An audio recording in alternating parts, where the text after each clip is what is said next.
Hello, and welcome back to the channel. Today we're going to be going through how I created this week's DreamSnap My Critters Lair DreamSnap submission.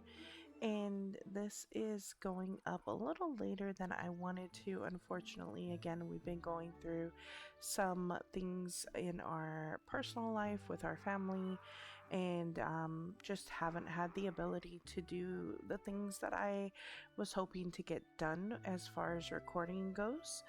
But I was able to get my DreamSnap submitted late last night, Tuesday, before reset happened today on Wednesday.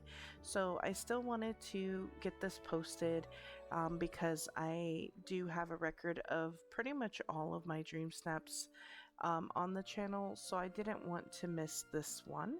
But let's go ahead and get into the actual build.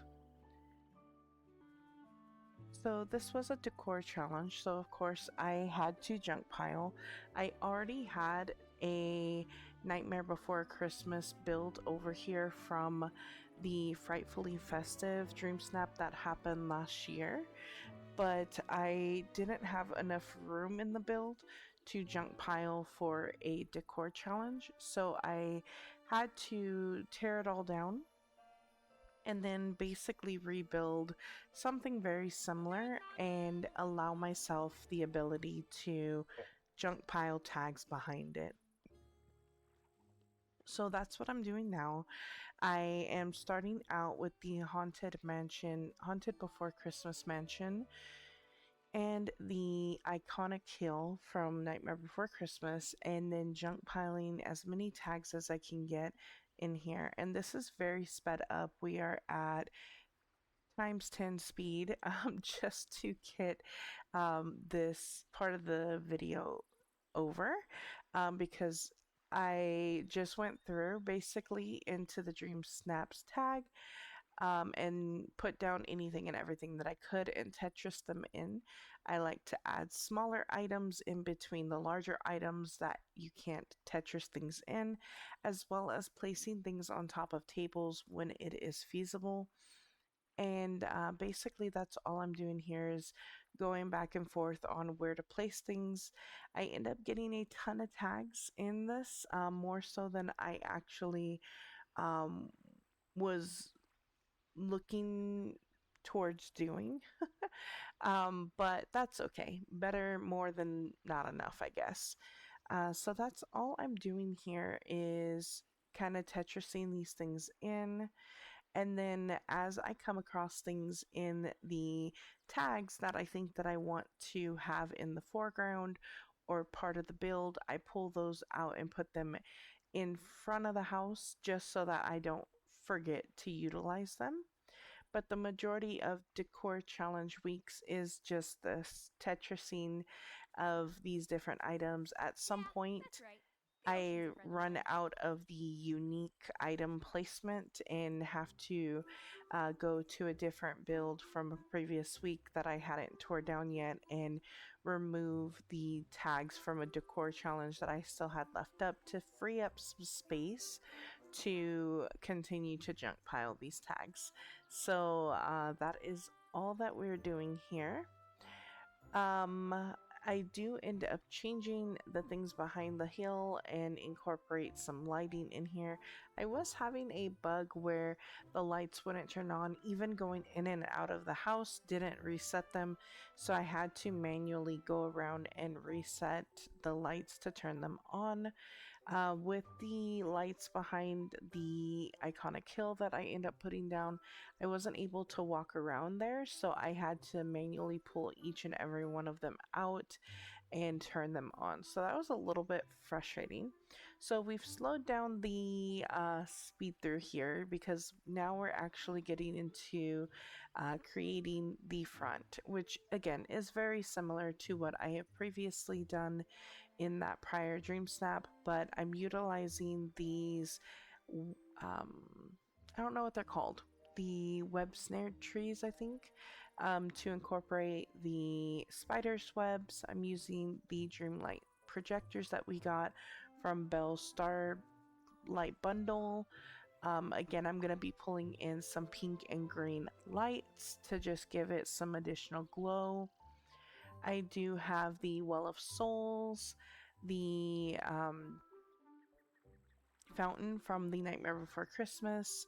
I do include the Skeletomobile as well, and the gates from The Nightmare Before Christmas as well, and utilize some fencing in the front and have it look like the Skeletomobile is on the street. In front of that is where I'll be standing in front of the house. I wanted to stand a little further away from the actual build to allow you to see the entirety of the home because I wanted the pumpkins and the lights on it to really shine through.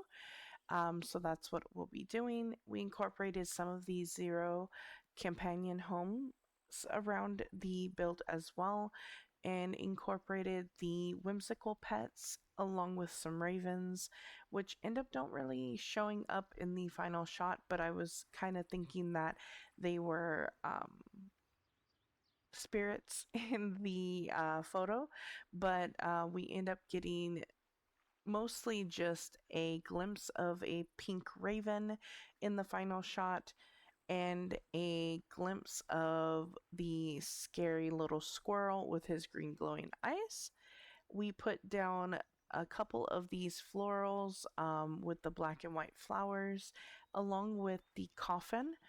And this is basically where I'll be standing, and I absolutely love that I was able to get basically right in the middle of the two gates so that you can see the flourish on them.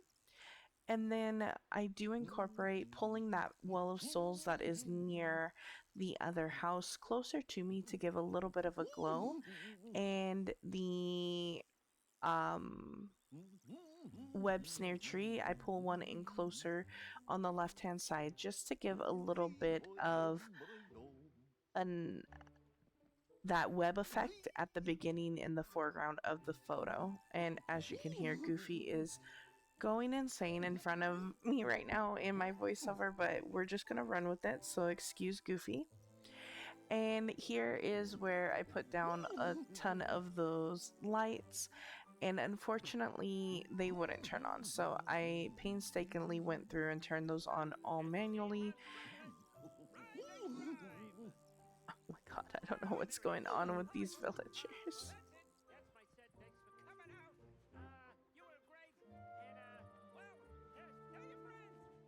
Alright, so this is pretty much the final shot. I pulled Jack into the photo and the Forgotten photo bombed the photo, but we have Jack and Sally and Zero. And my, again, vibe that I was going for with this was that um, Zero is excited for Sally to come to the valley, and that was my inspiration.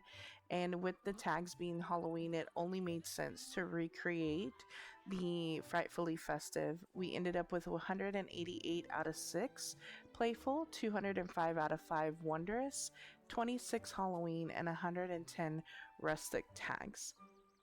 So a very high tag submission. And let's go ahead and take a look at this a little bit closer. So we are in the voting for My Critter's Lair, and this is what it looks like in the smaller view. I love the glow on this, and the little crescent moon showing up was absolutely gorgeous. The glow that you get off of this background shot with the Forgotten Lands is beautiful, and I love how it actually ended up aligning up with the floating candles up here to give it a little bit of a different look. I love that.